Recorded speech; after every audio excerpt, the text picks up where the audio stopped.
The Gospel of John, chapter 11. Now a man named Lazarus was sick. He was from Bethany, the village of Mary and her sister Martha. This Mary, whose brother Lazarus now lay sick, was the same one who poured perfume on the Lord and wiped his feet with her hair.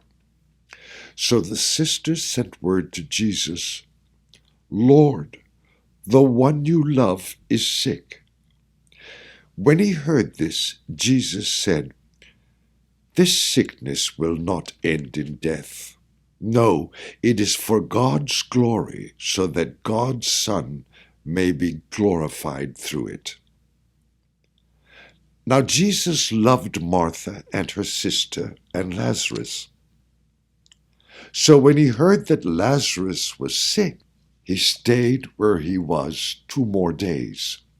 And then he said to his disciples, "Let us go back to Judea." "But Rabbi," they said, "a short while ago the Jews there tried to stone you, and yet you are going back." Jesus answered, "Are there not 12 hours of daylight? Anyone who walks in the daytime will not stumble, for they see by this world's light.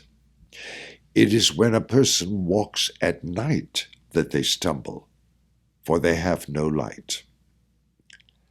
After he had said this, he went on to tell them, "Our friend Lazarus has fallen asleep, but I am going there to wake him up."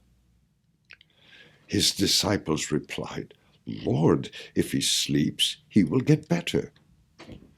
Jesus had been speaking of his death, but his disciples thought he meant natural sleep. So then he told them plainly, "Lazarus is dead, and for your sake I am glad I was not there, so that you may believe. But let us go to him." Then Thomas, also known as Didymus, said to the rest of the disciples, "Let us also go, that we may die with him." On his arrival, Jesus found that Lazarus had already been in the tomb for 4 days. Now Bethany was less than 2 miles from Jerusalem, and many Jews had come to Martha and Mary to comfort them in the loss of their brother.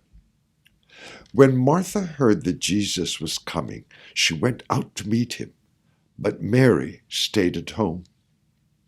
"Lord," Martha said to Jesus, "if you had been here, my brother would not have died. But I know that even now God will give you whatever you ask." Jesus said to her, "Your brother will rise again." Martha answered, "I know he will rise again in the resurrection at the last day." Jesus said to her, "I am the resurrection and the life. The one who believes in me will live even though they die, and whoever lives by believing in me will never die." "Do you believe this?" "Yes, Lord," she replied. "I believe that you are the Messiah, the Son of God, who is to come into the world." After she had said this, she went back and called her sister Mary aside. "The teacher is here," she said, "and is asking for you." When Mary heard this, she got up quickly and went to him. Now Jesus had not yet entered the village, but was still at the place where Martha had met him. When the Jews who had been with Mary in the house, comforting her, noticed how quickly she got up and went out, they followed her, supposing she was going to the tomb to mourn there.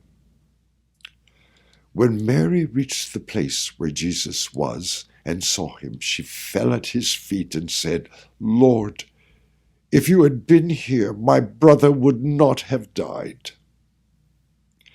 When Jesus saw her weeping, and the Jews who had come along with her were also weeping, he was deeply moved in spirit and troubled. "Where have you laid him?" he asked. "Come and see, Lord," they replied. Jesus wept. Then the Jews said, "See how he loved him." But some of them said, "Could not he who opened the eyes of the blind man have kept this man from dying?" Jesus, once more deeply moved, came to the tomb. It was a cave with a stone laid across the entrance. "Take away the stone," he said.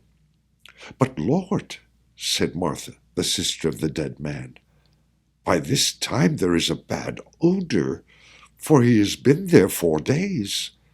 Then Jesus said, "Did I not tell you that if you believe, you will see the glory of God?" So they took away the stone. Then Jesus looked up and said, "Father, I thank you that you have heard me.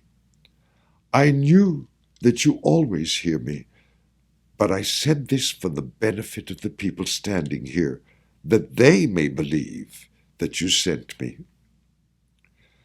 When he had said this, Jesus called in a loud voice, "Lazarus, come out!" The dead man came out, his hands and feet wrapped with strips of linen and a cloth around his face. Jesus said to them, "Take off the grave clothes and let him go." Therefore many of the Jews who had come to visit Mary and had seen what Jesus did believed in him. But some of them went to the Pharisees and told them what Jesus had done.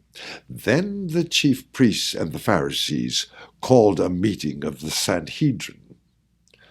"What are we accomplishing?" they asked. "Here is this man performing many signs. If we let him go on like this, everyone will believe in him, and then the Romans will come and take away both our temple and our nation." Then one of them, named Caiaphas, who was high priest that year, spoke up. "You know nothing at all. You do not realize that it is better for you that one man die for the people than the whole nation perish." He did not say this on his own, but as high priest that year, he prophesied that Jesus would die for the Jewish nation. And not only for that nation, but also for the scattered children of God, to bring them together and make them one. So from that day on, they plotted to take his life.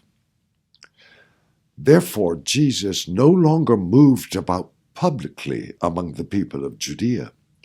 Instead, he withdrew to a region near the wilderness, to a village called Ephraim, where he stayed with his disciples. When it was almost time for the Jewish Passover, many went up from the country to Jerusalem for their ceremonial cleansing before the Passover. They kept looking for Jesus, and as they stood in the temple courts, they asked one another, "What do you think? Isn't he coming to the festival at all?" But the chief priests and the Pharisees had given orders that anyone who found out where Jesus was should report it so that they might arrest him.